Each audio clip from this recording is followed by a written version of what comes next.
Daily news and analysis. We keep you informed and inspired. This is World Today. Hello and welcome to the panel discussion of World Today. I'm Ding Heng in Beijing. NATO is boosting its visibility in the Asia-Pacific region. For 3 years in a row, leaders or representatives from 4 Asian-Pacific countries, Japan, South Korea, Australia, and New Zealand, have attended the annual summit of the military alliance. The outgoing NATO Secretary-General Jens Stoltenberg has been an ardent advocator of Asia-Pacific outreach, and his argument has been echoed by U.S. officials as Washington, D.C. hosted this year's NATO summit. So, what is behind NATO's growing interest in Asia-Pacific? Will NATO be a force for good if it establishes a sizable footprint in the region? These questions and much more in this edition of the program. To listen to this episode again or to catch up on previous episodes, you can download our podcast by searching World Today. So joining us now on the line are Dr. Digby James Wren, External Relations Advisor to the Royal Academy of Cambodia, Dr. Pei May, Assistant Professor of Political Science at the International Islamic University, Malaysia, and Professor Shen Dingli from the Institute of International Studies, Fudan University. So thank you very much for joining us today. Digby, to start with you, first of all, what do you make of the track record of NATO when this military alliance got involved in the affairs beyond North Atlantic region in the past, like in Libya or in Afghanistan? And considering its past track record, should we be optimistic that NATO is able to bring more peace or stability to the Asia-Pacific region? Well, I think I'll start with the last point, and that is, can we be optimistic? And the answer is no, we cannot, because the track record of NATO, ever since its formation, has been one of invasions, wars, military operations, and I don't think that any of them have been beneficial for the populations that were involved. In fact, I think there's a great number of evidence about the fact that the intervention of NATO has proved to be disastrous in almost all cases and caused many, many deaths and destruction, famine and destitution. There is no conflict in the Pacific, but everywhere else that NATO operates, there has been conflict, and I think NATO coming to the Pacific is a recipe or a pathway, if you like, towards conflict, and it cannot be welcomed in any way at all. Yeah, of course, we will talk about the fundamental purpose on which NATO is existing today. So, Professor Shen, going to you, a key talking point behind this idea that NATO needs to look towards the Asia-Pacific region is that the security of Europe and the security of Asia or Asia-Pacific are increasingly interconnected. Jens Stoltenberg, the outgoing NATO Secretary-General, says the war in Ukraine has demonstrated how closely allied Russia, China, North Korea, and Iran are, quote-unquote. And Japanese Prime Minister Fumio Kishida has also said on record that what is happening in Ukraine today may well be happening in East Asia tomorrow, quote-unquote. What do you make of those accusations or assertions? Well, first I agree that security in different parts of the world could be interconnected. For instance, some regional upsetting could affect some other regions' instability. But I would say the way to handle regional instability has to be approved by regional members. For instance, if European area has some war-fighting, members of that community need to talk. And if some regional instability in East Asian region, for instance, in the Korean Peninsula, something happening between the two Koreans, first it's up to the two Koreans to talk, and outside country may help them. If some worst-case scenario need to impose. For instance, external actor may bring some imposed peace to the region. That has to be discussed and approved by the United Nations. For instance, you mentioned there's two cases, Libya and Afghanistan. Libya case was approved by the UN to impose a no-fly zone, but the UN did not say how to impose. Some NATO members like UK bombed Libya to impose.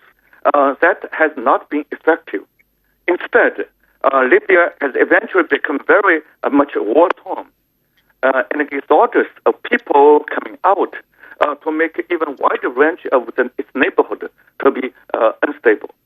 Another case, Afghanistan, some country organized a force which is called the International Security Assistance Force. That was also approved by the UN. So I would say I have no problem with some NATO members to send the troops to join this International Security Assistance Force. But 20 years after operating it, we found that Afghanistan may be more chaotic before the U.S. force, UK force, the international force has been sent. Yeah. Therefore, to conclusion, we can send force, some NATO force to some other parts beyond the NATO, but it has to be approved by the UN, not to take action without the mandate of the UN. And second, fundamentally, it's up to the regional members to settle their disputes, to create a peace, rather than to impose peace by the outside actors, such as members of the NATO. Okay. So, Dr. Pei May, going to you, talking about this accusation over the so-called close alignment between Russia, China, North Korea, and Iran, an accusation from Jens Stoltenberg.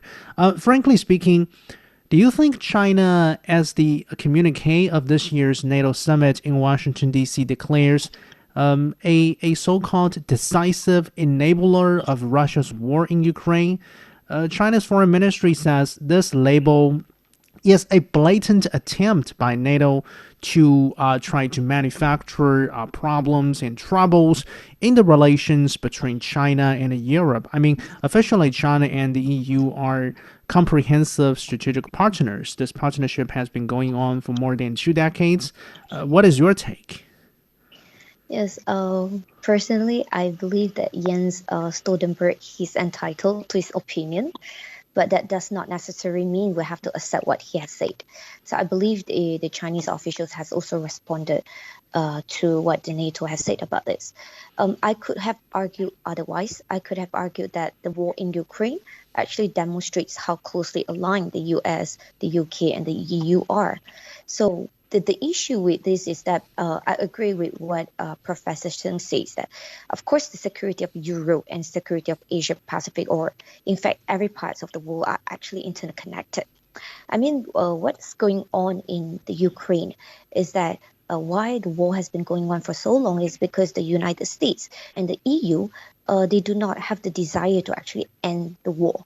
What they're trying to do is, by funding the war efforts in Ukraine. And therefore, the war has been ongoing for 2 years right now. So it's really, how do we deal with regional conflict? It ultimately goes back to the regional players. If there are other players outside the regions that actually intervened in regional conflicts, it can complicate the whole issue. That's what we're seeing in the case of Ukraine.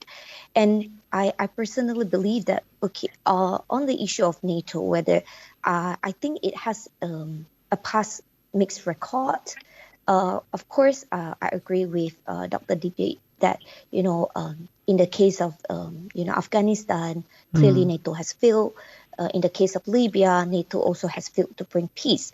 But what's important, like what Prof. Sen say, is that NATO can carry out peacekeeping operation, but it must be under the mandate of the United Nations.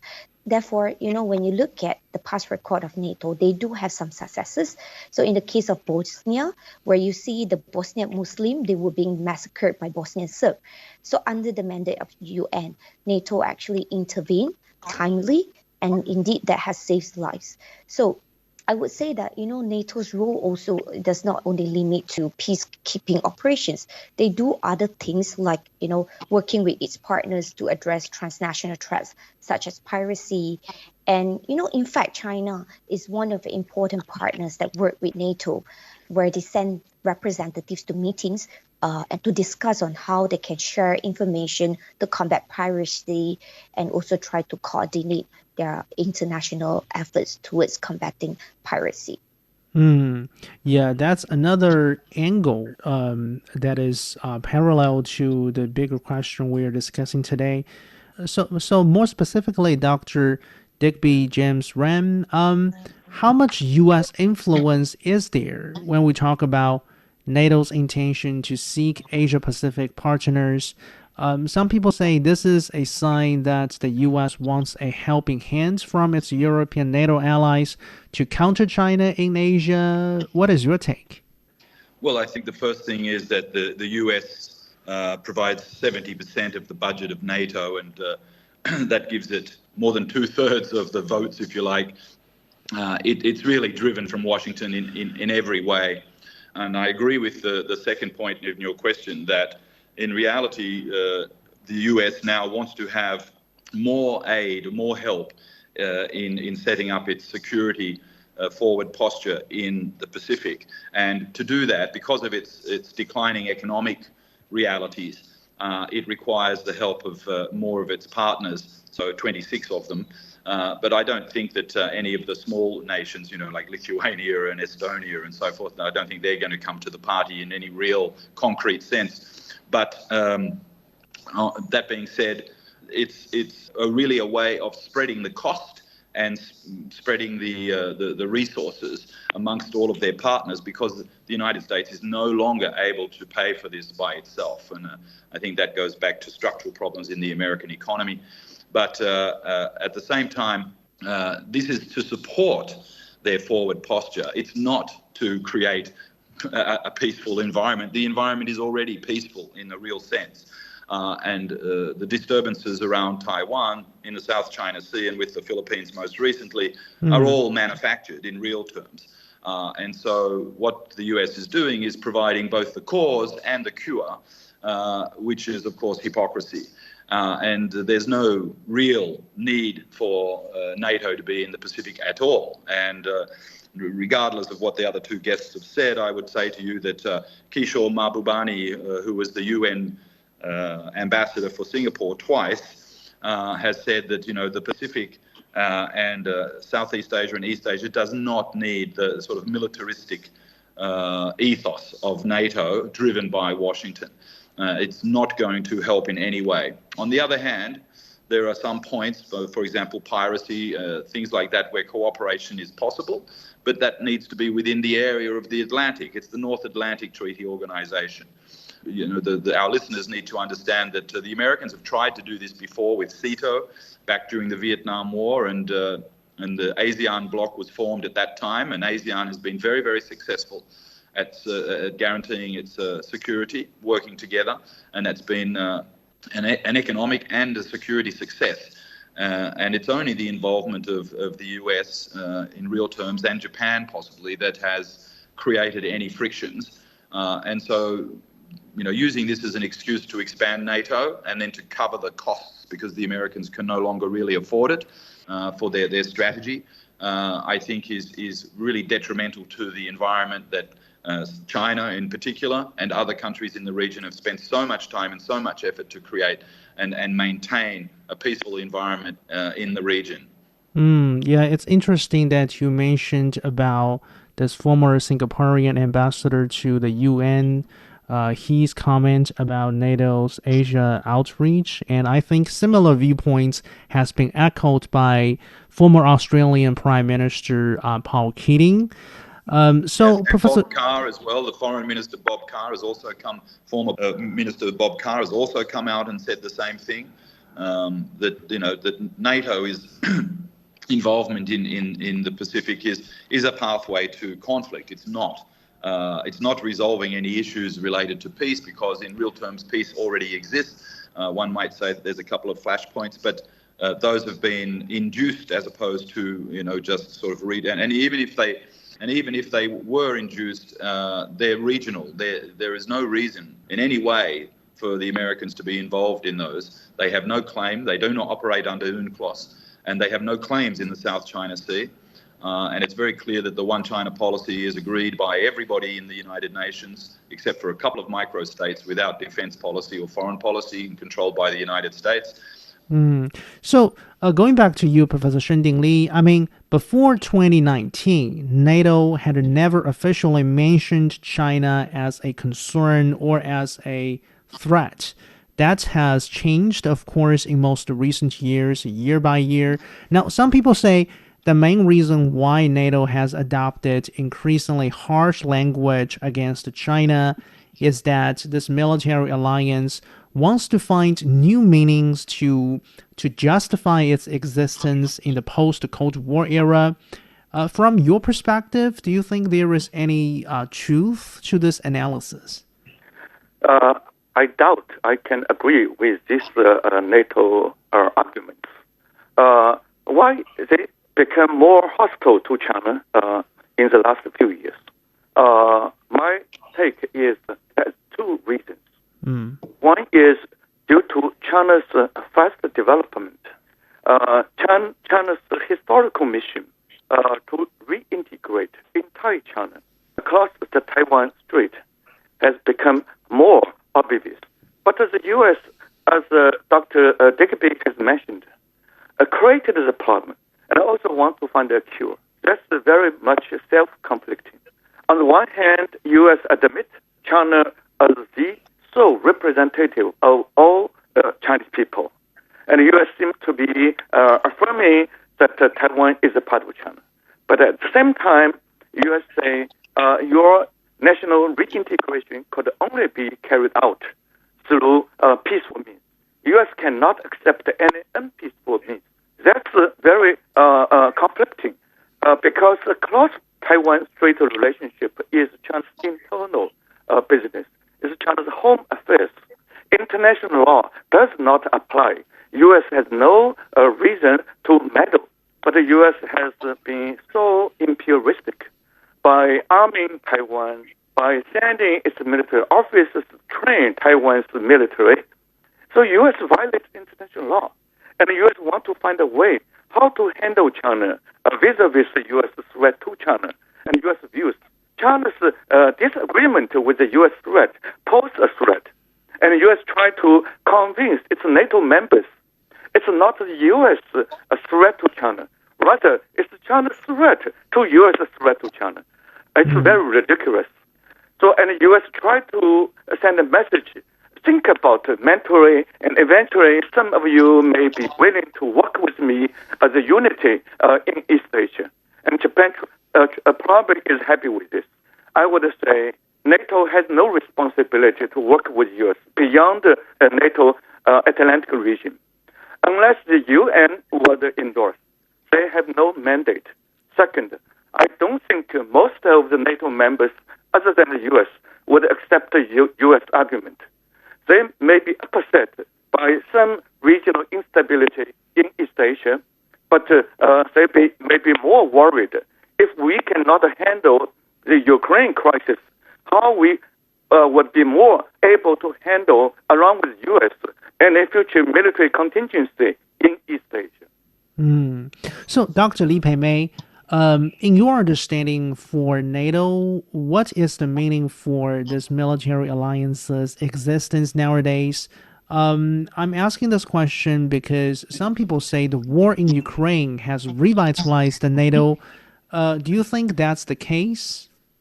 Well, I think, originally the purpose of establishing NATO was to actually address the threats coming from Soviet Union. So since the end of the Cold War, NATO has already lost its original purpose, but yet it still existed for more than 3 decades without any rival. So now the question is, why does NATO say they want to find new meanings by to its existence by targeting China? I don't see that this arguments holds true, because what I see is NATO after the end of Cold War has been used by the United States as a tool to actually expand its influence and also preserve its hegemony.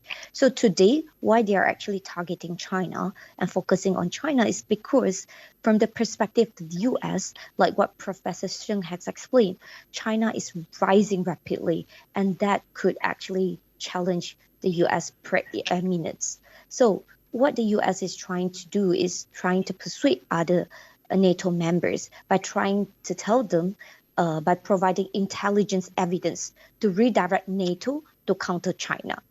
So I don't think this justification is holds true that the Ukraine war has revitalized NATO, because since the end of the Cold War, the NATO has always been used by the United States to expand its influence and also preserve its hegemony. And therefore, I don't see this argument is relevant.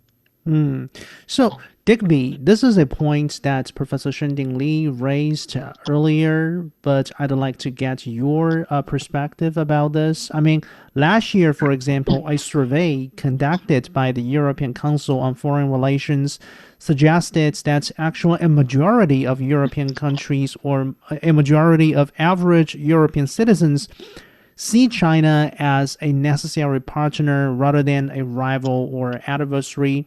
So with that in mind, do you think there is enough political will on the part of European NATO members to get involved in the security affairs of the Asia-Pacific region if the goal of doing that is to help U.S. counter China in Asia?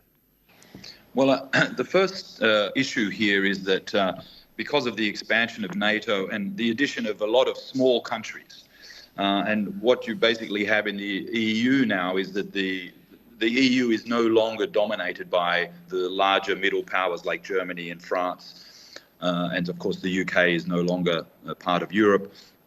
And so it's these very small countries that are now dominating the discourse and the decisions that are made in the EU. So, for example, this Estonian Kallas, who's going to be the new appointed foreign minister, she has literally called for the breakup of Russia into small parts, and so that mentality is now dominant. And I think that you'll find that, and in my study, that the United States has spent an enormous amount of effort and political capital to engineer this situation within the EU.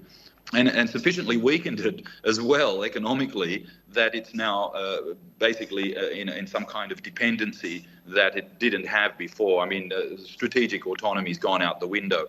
In terms of economics, everybody realizes that the way to go forward is to have better trading relationships with China, without any doubt at all. And we can see that all of the Europeans are trying to have more active relations with ASEAN, for example. With India and other economies in the region. And of course, China cannot be ignored in that equation. And so, of course, clearly for economic reasons, China is a very good bet. And I think that you will find that Central and Eastern Europe, so Serbia and Hungary and other countries in Eastern Europe, are actively pursuing that goal of having better relations with China. And that is also true for North Africa and also parts of the Middle East and Turkey, for example. So I think that public opinion in this particular way is always going to be concentrated in real terms on economics. And declining living standards means that they need better economic partnerships. But in terms of the political elites, which have swung to the right wing for whatever reason, which, mind you, those flows of immigrants have been largely caused due to the actions of NATO. So there again, you have where you have active NATO creating problems on the ground, and then you have migrant flows, which then feed right-wing politics in Europe means that the Americans have been able to garner far more control over the EU processes, including Brexit, and they're dominating this discussion politically. But economically, of course, China is the obvious way to go, and so is Asia in real terms, and Eurasia generally. And this, of course, is what puts fear into the hearts of the people in NATO and in Washington.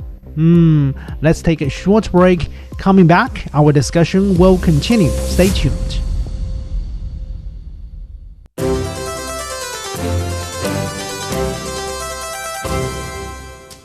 I am Dan Wang, Chief Economist of Hang Seng Bank, China. The World Today is a real fun program. You will hear interesting people discussing global trend, economic event, what's happening in and outside of China. So, friends around the world, hope you can join us. You are back with World Today. I'm Ding Heng in Beijing. Today we are talking about NATO's intention, real or rhetorical, to establish footprints in the Asia-Pacific region. Joining our discussion, Dr. Digby James Wren, External Relations Advisor to the Royal Academy of Cambodia, Pei May, Assistant Professor of Political Science at the International Islamic University, Malaysia, and Professor Shen Dingli from the Institute of International Studies, Fudan University.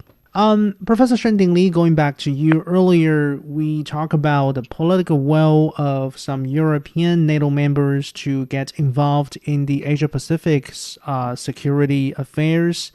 But in addition to political will, or apart from political will, how about the actual capability of those European NATO members to project power here in the Asia-Pacific? I mean, some European militaries have begun conducting naval patrols in the region of Asia-Pacific, that's for sure. But is that an equivalent of the capability to maintain a sizable security presence in the region? Well, I would say most of the NATO members, except for America, do not have some military base to put a sizable military power to be based in this region on a long-term or permanent base. So they can only send some ship to conduct some freedom of navigation exercise. I have no problem with freedom of navigation. Every country should keep a sea lane communication free. And China can help with them. They can help China. But if they view that any future military contingency across the Taiwan Strait would be internationally illegal, that would be a problem. Anything between the two parts across Taiwan Strait are Chinese internal affairs.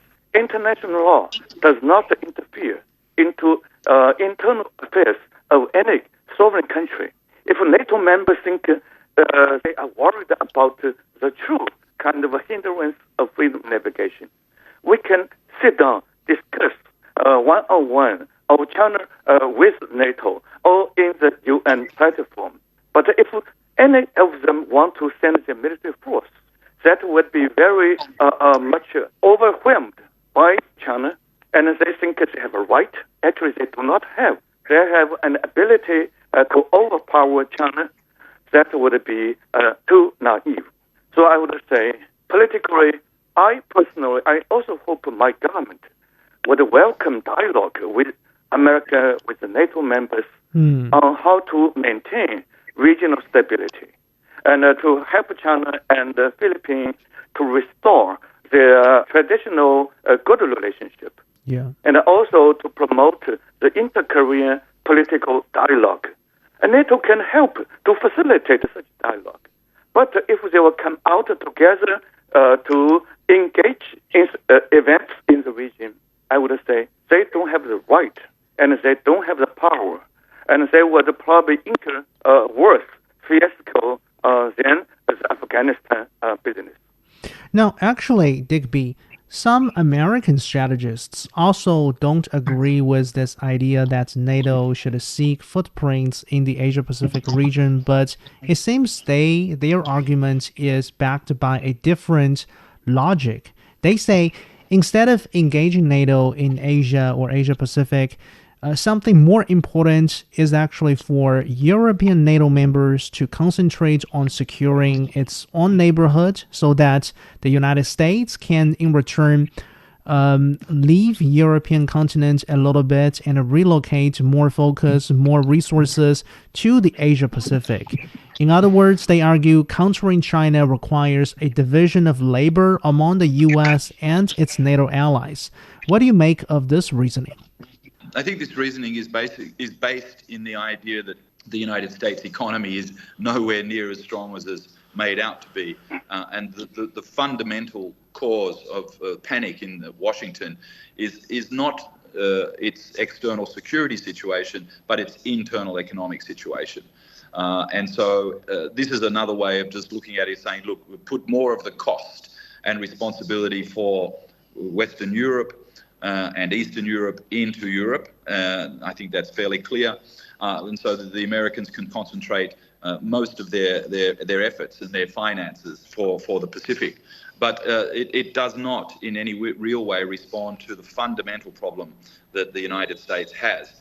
And that is that it's no longer able to support its own military in any way. And what we can see is that gradually over time, by imposing minimum requirements for NATO members, they need to pay more. This tells us immediately that it's fundamentally driven by economic problem. And that realization, I mean, we just need to look at that. Europe is in recession, and Japan is in recession. Exports are dropping in Japan, despite the fact that its currency is also dropping, which is very unusual. Korea has dropping exports. Germany, France, they all have dropping exports, and they're basically in recession. That is true for the UK as well.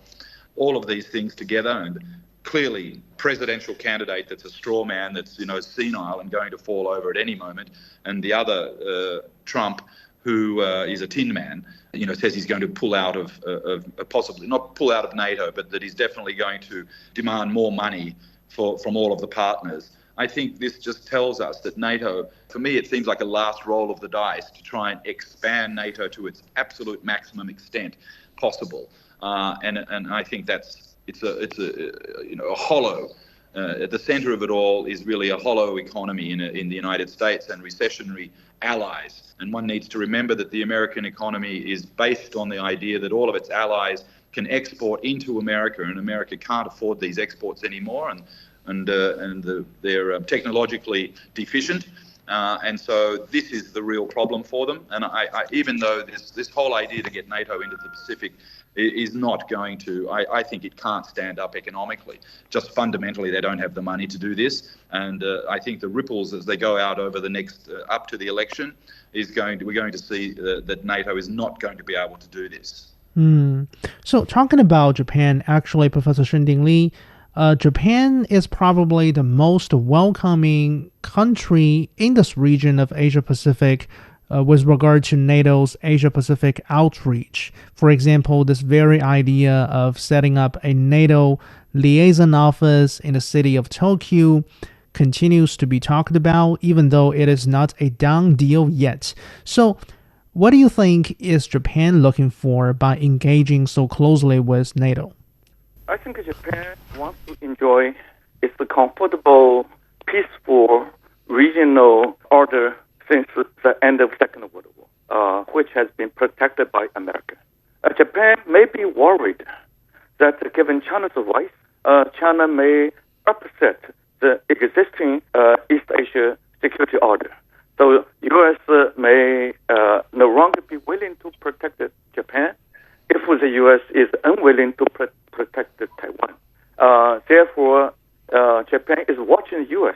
Japan may be unhappy, unsure what if China would achieve its reintegration. That would give China more freedom of power and speech and writing the rule of the regional order. I understand Japan has this reasonable concern, but Japan should make it clear. Japan's invasion in the entire region in 1930s-40s hurt others. And U.S. and China worked together to beat Japan and to make Japan peaceful in the past half century. China's right to reintegrate the two parts, the continent, is purely China's internal affairs. It's due to Japan's aggression. In 1894, China has had the humiliation to cut its land. Now, such a history should be undone, should be reverted. Japan should support China to undo its historical wrong, rather than worried what if China could achieve its historical rights. So I think Japan has unnecessary worry, is taking unnecessary measure, trying to strengthen NATO-Japan security partnership. Therefore, U.S., the rest of NATO and Japan and other parts could work together to stop China to achieve its rights. It's a wrong way of thinking. It's a wrong logic that would not succeed. And NATO has already, in the past years, considered that it's not a good idea to set up a NATO office in Tokyo. I think Japan may have not had such a dream to die, but NATO, I think most NATO countries would think they should not work on that. And if they do, they should abide by the UN rule. Such an office should only serve as a kind of exchange of ideas about international order, implementing international law, rather than violating international law, violating UN Charter, to risk a huge danger to put the entire NATO to pay an unnecessary cost for Japan's wrong logic. So actually, Dr. Pei May, if we talk about the historical context, I mean, in history, many Asian Pacific countries, they were victims to Western colonialism, particularly European colonialism, as well as the atrocities of Imperial Japan.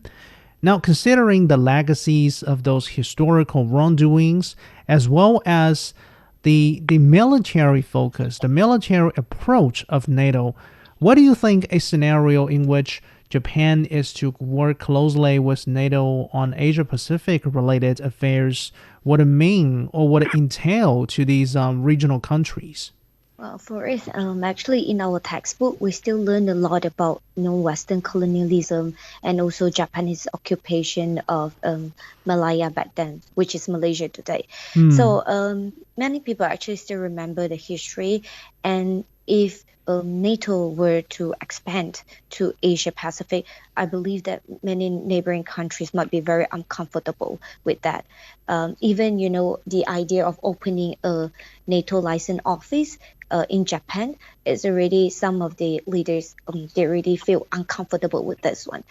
I believe that especially in Southeast Asia, we actually condemn any actions that seems to destabilize the region. So if Japan is going to work closely with NATO, it might give the impressions that, we are going to militarize the region. And this is something that the leaders in this region would not want to have. And the reason why I think Japan wants to deepen its ties with NATO is due to its own insecurity. They are insecure about China's growth, China's rise, and they have very limited self-defense forces. And as a result of that, they thought that by having closer partnership with NATO, they would invite, commitment by the European leaders to be committed in the region in case of, anything happen in this region. But again, I would like to say this region is already peaceful and there is no need for any other NATO expansion or intervention in this region. And because of that, I believe the response from the neighboring countries or the countries in the Asia Pacific, which experience, Western colonialism and even occupation by the Japanese back then, will be strong, and they will condemn any forms of, engagement or expansions of NATO in that region. Okay. So, Digby, as we can tell from the 2008 war between Georgia and Russia, as well as the ongoing conflict between Russia and Ukraine, NATO does not really intervene in a direct manner to protect its mere partners. NATO's collective defense applies only to its full-fledged members, that's for sure. So with that in mind, Do you think, realistically speaking, for any Asia Pacific region country, forming a partnership with NATO would make any real difference to its own national security or on national defense? Well, the partnerships, I think, mostly one needs to look at what's happened with the Quad. Now, just sort of quickly cover what Japan has been doing. One needs to remember that it's Japan that has been driving the Quad arrangement, not the United States. Yes. And this sort of partnership agreement, so for example with AUKUS as well, no, those submarines are never going to happen. But what has happened, and I think what these partnerships go to, is the idea of standardization and interoperability of weapons and arms and military equipment, technology, guidance systems, missiles, all that sort of thing, you know, all of the things that are needed and required to build, design, build and operate and ultimately use in a conflict area weapons, and the control of those weapons via satellite and cyber and all those sorts of things. And this is what I think the partnerships are mostly about. They want to get capacity and capability upgrading, and for the Americans and for the economies that are able to produce weapons at scale. So, for example, Japan, Germany, and so forth, and of course the Americans. For them, it locks people into very long-term contracts for weapons supply and service supply after that. And possibly even control. They lose control, can lose sovereignty over the control of these weapons. So, for example, Australia over the proposed submarines is a good example of that. And so I think that's the technical upgrading that they're really looking for. And I think that what you'll see behind, even with what Japan is doing, this is also the case. The idea that there's actually going to be, you know, large-scale operational NATO activities, I think, is quite far-fetched. And mostly this is going to be used for soft power advantages and possibly destabilization of countries that they don't like the governments of, and that's been the record in the past. I think Yugoslavia is a very good example of that, which led to the problems in Serbia and Bosnia and so forth. Same with Libya. So I think that's the first step for partnerships, is really trying to get capacity, technical weapons and weapons control upgrading, and it's going to be profitable for American arms suppliers, and that's also underlying that. And I think that goes back to my original argument about the real problem here is the economic capacity of America to support these global networks is diminishing, and so one way to generate to keep its industrial base and manufacturing base alive is to pump money into military in industrial production. And I think the NATO allies and possibly partners are looking at that aspect of it much more closely than they're looking at the actual security on the ground or in the water. So actually, Dr. Lee, earlier we talked about the historical perspective, but based on a history of they being bullied by colonial power, some Asian countries like Indonesia, Malaysia, and India as well, they have a long tradition in the contemporary history of not aligning with military alliances. So from the perspective of these countries and from the perspective of, say, the non-aligned movement, how do you think NATO's Asia-Pacific outreach will be viewed? Okay, for Malaysia, for example, we have a very long tradition of non-alignment. For example, I believe the reason why we have this is that we believe that we are not able to pick sides when there are geopolitical competition between big powers, because Malaysia is a small state. So the way forward for us to actually survive in this anarchical system is that we have to be good with everybody, so including any powers. So we'll be good with China, and we'll be good with the United States or whatsoever.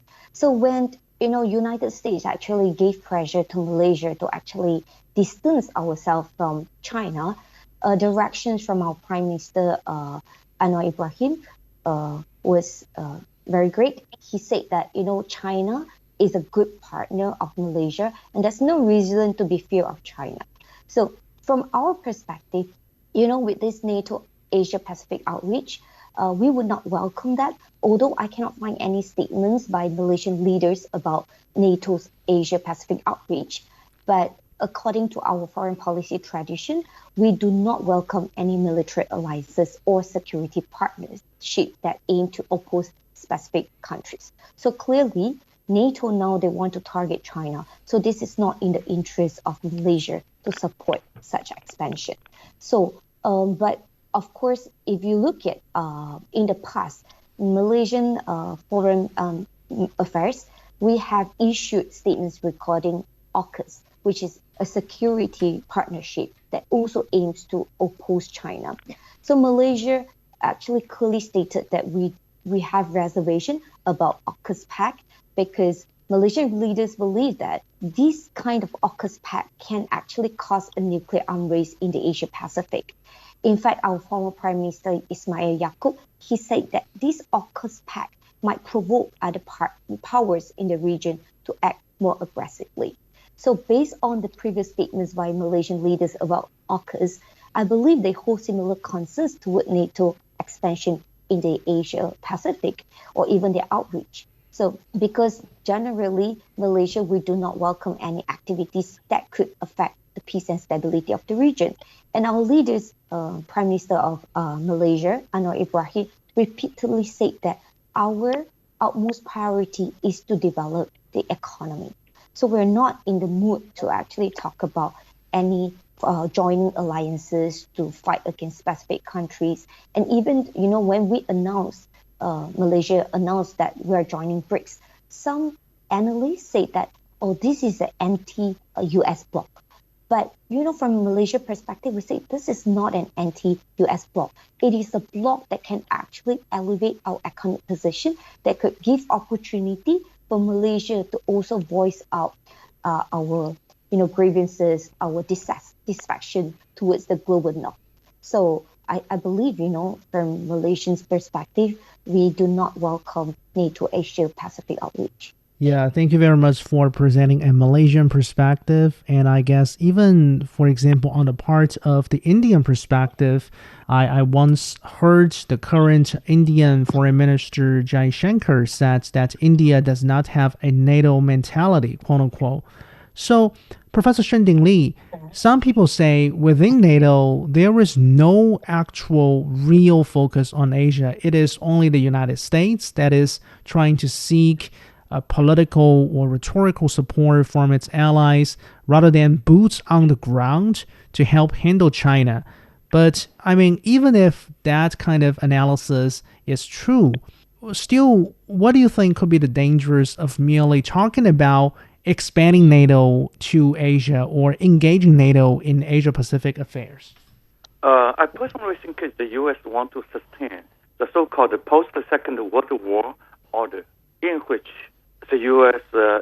would use the United Nations to create a rule-based order, and the U.S. would enjoy its leadership. But exactly the U.S. itself is violating such a code. Why the U.S. recognizes China as the sole representative of all parts of China, and the U.S. keep sending weapons to Taiwan after restore its official tie with Beijing? And why the U.S. wants to have peace and stability in East Asia? U.S. has sent military personnel to Kinmen and Taiwan Island proper that seriously violates the foundation for Washington and Beijing restore their official tie in 1979. So it's the U.S. violating the UN law. And the U.S. is making the region increasingly unstable. And the U.S. wants to put more resources beyond itself by integrating some NATO resources to help to give it a hand in our region, the so-called Indo-Pacific region, in order to make China still to be separated without any cost. So I think such a kind of world war, idealistic world war, which has been broken by the U.S. damaging behavior, could not continue to survive. Also, in the case of Ukraine, U.S. say NATO is self-defense. NATO has the right to expand, but the way the U.S. is conducting this process has already created some real worry in Moscow. I would not stand with Moscow to say your military action, the war in Ukraine is legitimate. But I think the U.S. leadership to push for the eastward NATO expansion somehow is responsible for this instability in Europe. The more U.S. want to lead the world in a comfortable way, but violating other countries' legitimate interests, including by sending its armed force into Iraq without a UN mandate, has all contributed to its sense of insecurity, and the U.S. wants to use the wrong way to deal with this kind of a problem. So I would again echo with Dr. Digby. U.S. created a problem, trying to find the recipe, but all the recipe, I would say, many of the recipes are wrong, and that may put NATO and America in an unnecessary, dangerous position. So, Digby, economically speaking, Asia-Pacific region is really, currently speaking, the leading engine for global growth, contributing to somewhere between 60 to 70% of each year's global growth. So, choosing between militarization, bloc confrontation, and development-oriented agenda, which agenda is more important for the region? Well, I think the region needs to concentrate on its economic development, and that has been the most important part of China's policies since at least the late 1970s, and that has been extraordinarily successful. And not just for China, of course, but for the entire region, including Japan, Korea, all of ASEAN, Central Asia, the entire region. And I think this is going to continue. And in fact, I think you can see that all of the actions of the United States are clearly, and I go back to the Council of Foreign Relations in Washington, the president, 20-year president, Richard H. Huss, on his day of resignment or retirement, he said that the United States had become the most profound source of instability in the world today. And that's the real intent and purpose of NATO expanding into Asia, is about destabilizing the region, not peace, democracy and freedom. It's about destabilization to ensure that the Americans can have a much more active say and possibly control over the economies and the politics of the region. And I think the leaders of all of the countries in the region actually already know this. And so they're going to say publicly that they want to balance. But the reality is they all want to have the continuance of the economic development that they're having, and across the whole region that's above 5% GDP growth per year. So nobody wants to undo that. And I think this NATO noise, that I call it, has very, very little chance of succeeding in the short term, in the medium term, or even in the long term. And it's mostly about noise. We have been speaking with Digby James Wren, External Relations Advisor with the Royal Academy of Cambodia, Pei May, Assistant Professor of Political Science at the International Islamic University, Malaysia, and Professor Shen Dingli from the Institute of International Studies, Fudan University. Unfortunately, that's all the time for this edition of the program. To listen to this episode again or to catch up on previous episodes, download our podcast by searching World Today. I'm Ding Heng in Beijing. Thank you so much for listening. Bye for now.